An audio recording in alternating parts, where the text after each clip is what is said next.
Xin chào anh em. Như vậy là sau 2 tuần bị anh quay phim chơi xấu thì tôi quyết định là lần này sẽ làm recap ở trong một khoang xe. Với nội thất rất là hẹp như này, chúng ta sẽ khó có thể nghe được tiếng vang nữa. Và thứ hai thì đây cũng là một cách để chúng tôi có thể thay đổi bối cảnh, anh em xem recap sẽ đỡ nhàm. Hôm nay thì bạn Hòa cũng có việc đi vắng nên chỉ có một mình tôi thôi. Mong là các bạn sẽ vẫn dành thời gian để xem recap tới tận giây cuối cùng. Đây là Peugeot 2008. Tuần sau chúng tôi sẽ có một video đánh giá chi tiết cụ thể tới từng đường chỉ của mẫu xe này. Còn cái tên mà chúng ta cần quan tâm ở tuần này trong recap đó là Toyota.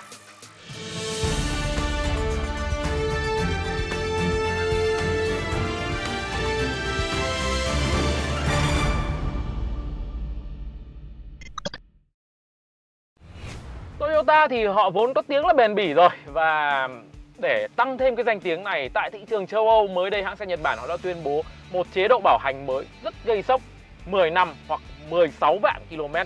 Chính xác là 16 vạn km, tùy theo điều kiện nào tới trước. Và đây cũng là một cái chính sách mà tôi cho rằng nó sẽ tạo ra một cái vị thế mới cho Toyota trong lòng người hâm mộ xe hơi toàn cầu. Chính sách này thì được Toyota gọi là Toyota Relax và nó sẽ được refresh mỗi năm một lần. Tức là sau khi các bạn mang xe tới đại lý chính hãng để bảo dưỡng thì Toyota sẽ gia hạn bảo hành thêm 1 năm hoặc 1,6 vạn km. Chính sách này còn thú vị ở chỗ được áp dụng cho cả nhãn hạng sang Lexus, rồi các bạn cũng có thể được sử dụng chính sách này ngay cả khi là người mua xe lại thứ tư, không thông qua đại lý chính hãng. Ở thị trường Úc thì Toyota cũng là một hãng xe thú vị khi mà họ bảo hành 5 năm không giới hạn km. Đặc biệt là hệ động lực và động cơ thì được bảo hành tới 7 năm. Rồi với những chiếc xe hybrid thì bộ pin được bảo hành tới 10 năm nữa. Vẫn là ở thị trường Úc thì những con số thú vị khác mà các bạn cần biết đó là Mitsubishi họ cũng bảo hành 10 năm. Nhưng 5 năm đầu tiên các bạn phải bảo dưỡng chính hãng đã. Theo sau là Kia với 7 năm và SsangYong, MG nữa, một cái tên rất thú vị ở Việt Nam thì bảo hành 6 năm. Còn đại bộ phận các hãng khác thì sẽ bảo hành khoảng 3 năm thôi.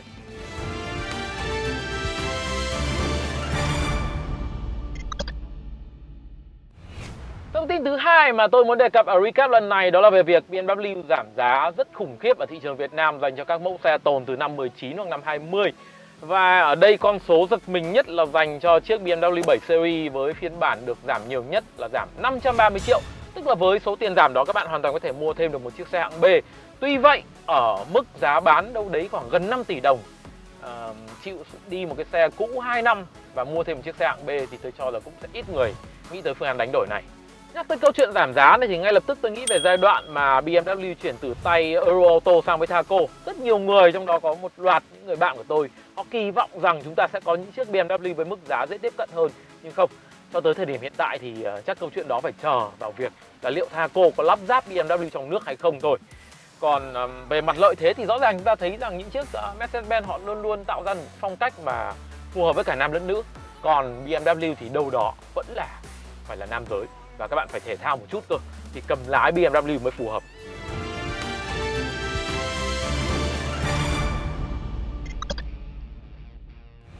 Kết thúc câu chuyện giảm giá thì bây giờ chúng ta sẽ đến với một thông tin thú vị hơn. Đó là tập đoàn Hyundai mới đây đã trở thành ông chủ của Boston Dynamics, một thương hiệu chuyên chế tạo robot rất thú vị. Với cổ phần mới thì bây giờ SoftBank sẽ chỉ còn sở hữu 20% của Boston Dynamics thôi. Và người Hàn Quốc mới chính là chủ đích thực của công ty Mỹ. Mặc dù là một cái tên vô cùng nổi tiếng trong ngành chế tạo robot, nhưng Boston Dynamics họ mới chỉ bán ra sản phẩm thương mại đầu tiên vào hồi năm ngoái. Mặc dù công ty thì được thành lập từ 1992 và trước khi thuộc về tay SoftBank thì Boston Dynamics đã là một phần của Google. Với việc sở hữu thương hiệu đến từ Mỹ này thì thứ mà tôi kỳ vọng là chúng ta sẽ có những công nghệ thú vị hơn được áp dụng vào xe Hyundai. Mặc dù nói về thời điểm hiện tại thì Hyundai cũng là một cái tên rất đáng gờm về công nghệ xe hơi rồi.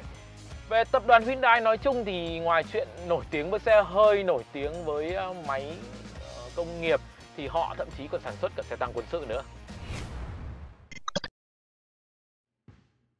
Thông tin tiếp theo chúng ta sẽ đến với một cái tên Peugeot nhưng không phải 2008 mà là 308 cơ. Đây là một hình ảnh mà tôi nghĩ rằng các bạn nên quan tâm vì đâu đó trong tương lai chúng ta có thể sẽ có chiếc 3008 có phong cách giống với 308 hiện tại. Nền tảng được dùng chung là cơ sở để tôi đưa ra nhận định đó. Đồng thời thì các bạn có thể thấy rằng cái phong cách đang được áp dụng trên chiếc 308 phiên bản Wagon chính là những đường nét mới nhất của Peugeot.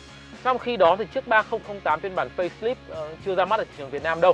Nhưng hình ảnh cũng đã được lan truyền trên Internet từ khá lâu rồi.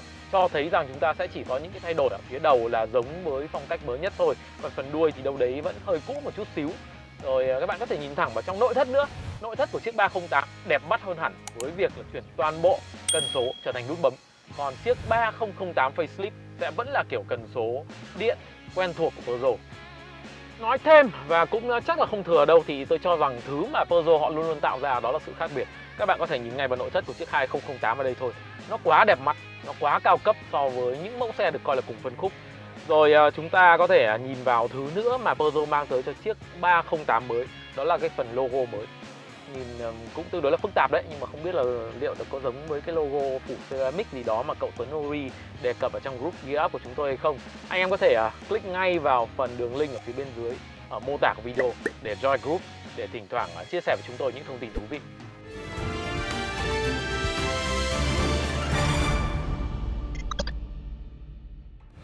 Kết thúc phần thông tin độc lạ, chúng ta sẽ đến với phần thông tin độc mà có phần hơi hại một chút xíu, đó là cái thiết kế vô lăng mới của Tesla.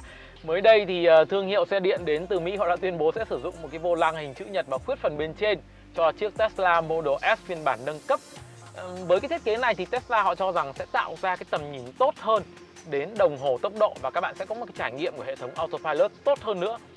Tuy vậy tôi cho rằng thông tin này nó cũng không logic cho lắm, vì rõ ràng là tôi đang cầm lái một chiếc xe mà chúng ta có thể nhìn vào đồng hồ tốc độ, nó giả HUD rất tốt, nó tạo ra một không gian rất là phi thuyền. Và rõ ràng là vô lăng thì vẫn đầy đủ nguyên một cái đường hình lục giác. Còn với vô lăng mới của Tesla ấy, thì tôi cho rằng cái thứ mà chúng ta phải chấp nhận ở đây đó là cầm lái phải cẩn thận hơn. Mặc dù Tesla thì họ cũng công bố rằng kiểu vô lăng mới của họ có một cái tỷ số truyền tương đối là lớn, khoảng 14/1. Nhưng tôi tin rằng trong rất nhiều tình huống mà các bạn phải vần lái, vần vô lăng nhanh ấy, thì cầm cái vô lăng khuyết phần trên nó sẽ rất là ngượng tay. Một thông tin bên lề thì cũng cho rằng Tesla khi mà họ tạo ra cái vô lăng chữ nhật mới thì cũng đâu đó nhen nhóm một cái ý tưởng là để option các bạn có thể tích chọn một cái vô lăng hình tròn như thông thường.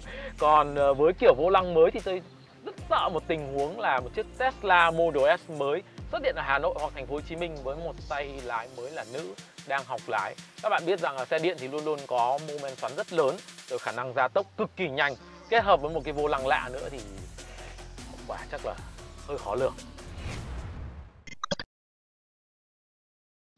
Tuần trước thì chúng ta có Suzuki, có Hyundai giảm giá, còn tuần này chúng ta có BMW và Honda. Cái tên rất nổi trội của nhà Honda là chiếc CR-V mới đây được cho rằng đã có mức giảm giá lên tới 160 triệu.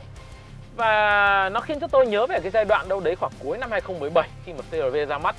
Mới ra mắt thì các đại lý sẽ đặt vào tay người mua một gói lạc khổng lồ, sau đó thì bớt dần lạc, rồi thậm chí không tặng lạc nữa mà còn phải tặng thêm cả bia để khách hàng mua xe. Và với tình huống hiện tại thì chúng ta đang thấy được ngay điều đó khi doanh số đi xuống, các đại lý đều đã phải xuống nước với khách hàng rồi. Với Honda CR-V thì rõ ràng là mẫu xe này tạo ra rất nhiều sự khác biệt. Với tôi luôn luôn là một chiếc xe chạy 200 phân khúc, máy rất thú vị. Nhưng cái thứ mà CR-V chưa tạo ra được ở đây đó là sức hấp dẫn về mặt ngoại hình, về phong cách. Nếu đặt vào tham chiếu là một người phụ nữ đi mua xe thì tôi tin rằng chắc phải đến 99% lựa chọn CX-5 chứ không phải CR-V. Ngoài ra thì điểm yếu rất là lớn của CR-V mà cả nam lẫn nữ đều không chấp nhận được đó là nó quá ổn. Còn với phiên bản mới thì không biết là nó đã hết ổn hay chưa. Tôi sẽ trả lời câu hỏi này với anh em ở trong video đánh giá chi tiết chiếc CR-V.